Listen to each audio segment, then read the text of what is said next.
Hi guys, welcome back to my channel. I'm back with another recap of Tyler Perry's Zatima Season 3, Episode 17, Forgiveness. So, if y'all been keeping up so far with the season, y'all already know Leslie, which was Fatima's best friend, and Malachi, which was her ex-lover.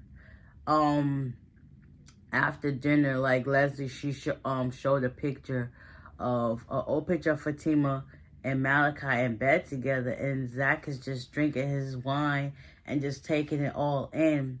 And then Leslie was still going at it, and eventually Fatima banged on the table like, enough. And then Malachi told her, like, listen, you doing too much. And she was like, no, I'm not, whatever. Let me just get some more wine and whatnot.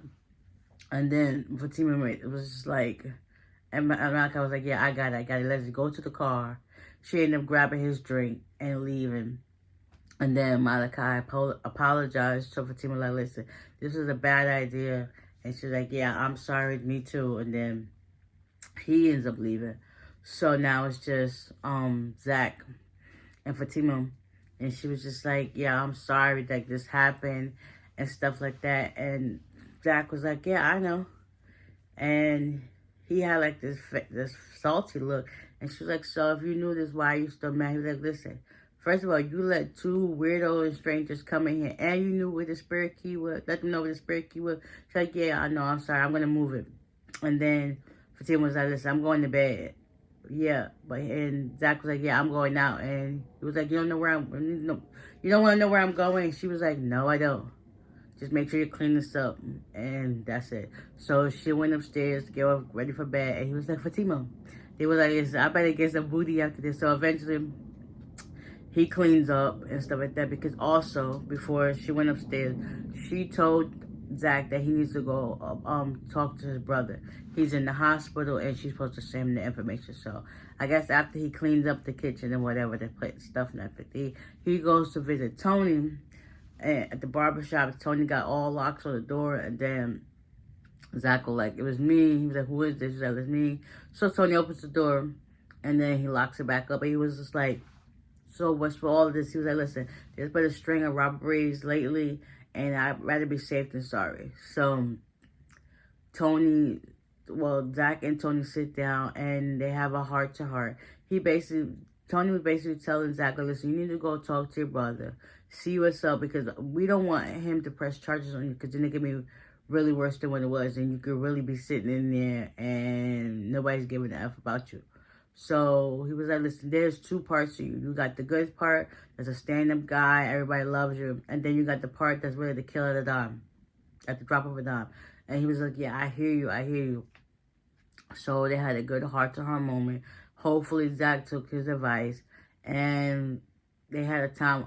Zach had a time struggling to open the door. He eventually got it.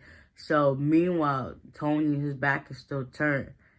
He didn't realize he forgot to lock the door, so he started just cleaning up stuff or whatever the case would be. Meanwhile, Zach makes it over to the hospital to go see Jeremiah. Jeremiah's on his phone. Like, okay.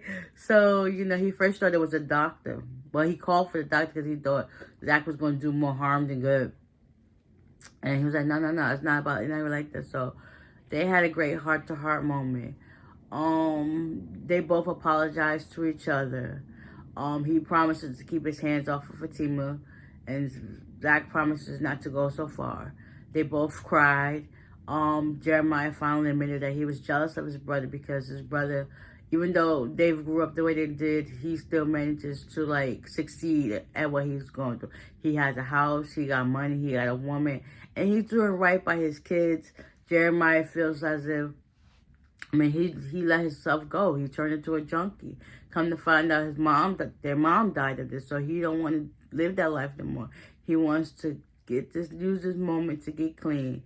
And, probably rekindle relationships with his kids because his kids don't even talk to him. I guess they live in the same complex or whatever the case may be. His kids don't have nothing to do with him. And Zach was like, listen, hopefully you use this time to get, yourself good and fix that relationship with your kids, because it's like, you only get one life. So if you're choosing to go down this path, of course, you already know what the outcome is. And he was like, I don't want to die. I don't want to live like how mama lived. So Zach promises to help him get good, gets paid for it. And they both said they were sorry again, that they love each other.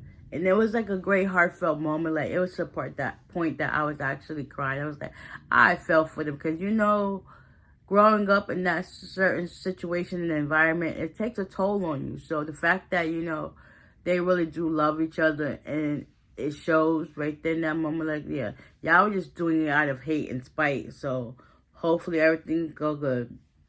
So they said their goodbyes. Zach made it back home. Him and Fatima, Fatima's supposed to be asleep. So he gets in quietly. And he's like, you asleep? She ain't saying this. So he ends up getting in the bed with her. He basically tells her he really loves her, and that he's really grateful for her, and that he don't know where he would be if it wasn't for her. So he eventually moves back over to his side, and after he gives her a few kisses or whatever the case may be, and then Fatima rolls over like, yeah, what's wrong with you? Are you okay? He's like, listen, I went to go see Jeremiah. Basically told her that they made up, they cried, said they sorries and stuff like that, and they was having a moment. Zach also told Fatima that she has moments where she's insecure, and she feels as if, everything has to be down to a T, and she's like, that's not cool. So she didn't want to take accountability for her actions, but it is what it is. Baby steps, I guess. Eventually, Fatima asked him, like, he was trying to have sex, and she wasn't trying to. She was trying to go to bed. So eventually, whatever. Fatima basically told him, like, listen, you got to get your act together, because I don't want our kids to be growing up and having this dysfunction, and we still going down that path. And he promises that he's going to get himself together, and hopefully everything is cool. Yeah, because she could have stepped out on him a long time ago, but she chose not to, because she was with such grace and integrity. And he was like, how did you know that was old? Because, you got that piercing at the top of your ear, and that's close. She's like, how did you know it was close? He was like, listen, I know every hole on your body. And she was like, really? So she's still trying to go to bed. He's still trying to get some. So he goes over to, like, beat a little spoon, big spoon, whatever. Start kissing her, whatever the case may be. And then she was like, Zach, what are you doing? He's like, nothing. They're like, oh, come on, boy. So they ended up having, a good time. Yeah, that was this episode in a nutshell. Like, oh my gosh, I love them two together. Like, oh my gosh, just everything. Such everything.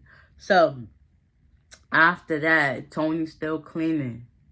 Come to find out that dude that was robbing people came into the shop and talking about, give me everything you got. And Tony was like, yeah, that's not going to happen. Next thing you know, gunfire. We're going to see who got hurt. But yeah, hopefully you guys enjoyed this recap, and y'all stay tuned for the next one. Bye.